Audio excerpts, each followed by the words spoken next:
Magandang araw na naman mga kabutcher. Ito pala yung lamb 4-quarter na galing sa New Zealand. Kita nyo yung apron ko, New Zealand yan, Silver Fern Company. Kaya shoutout sa mga Pilipino nagtatrabaho sa Silver Fern sa New Zealand. Yan ang malaking kumpanya na nagsusupply dito sa amin ng tupa at saka baka. Mga naka-chilled na, naka-box na dumarating. Yan, panoorin nyo. Bali, didibon ko siya pan-display na. Kunin ko muna itong shoulder chops niya. Kasi itong isang 4-quarter, nagiging ilang parts yan to, shoulder chops to. Tapos ito, didibon ko yung ano niya dito. Yan. Pag madibon ko to, bali, papakita ko sa inyo mamaya kung paano ko ito display.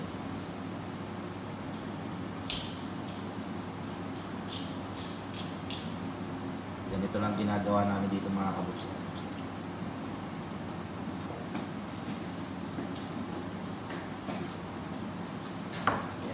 Tanggal itong tawag nito kung sa baboy. Tawag nito pelvic bone daw, pelvic bone. Yan, kita nyo. Sa baboy meron din ganyan yan, nasa pating shoulder niya. Yan, ganito. Yan, pakita ko sa inyo ulit. Bali itong 4-quarter niya. Sa quarter ng isang tupa. May ano to dito, parang joint dito. Ganyan lang mga kabutcher. Sa umpisa, mahirap yan, pero pag matutunan nyo, easy na lang ito, magiging shoulder chops na ito mga kabutcher. Ito, tatanggalin na naman natin itong katulad nito kanina, yung buto na. So, di-display namin ito sa counter.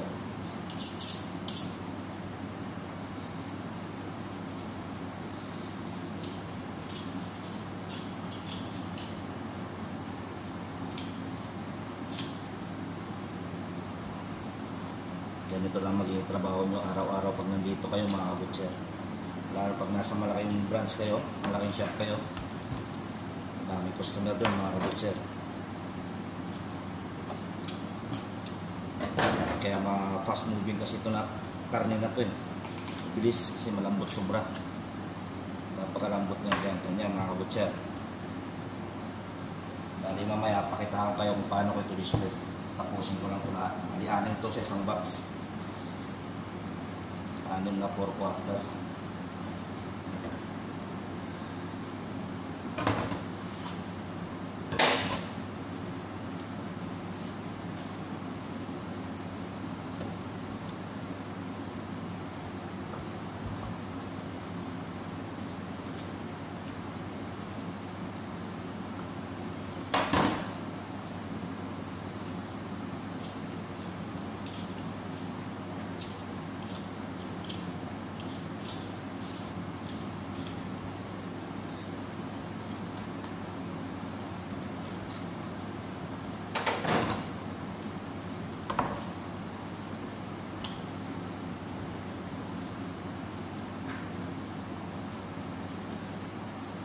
Kaya pag masanay kayo nito, pag maggawa ng ganito, bilis na lang mga kabutcher. Yan, tulad niya.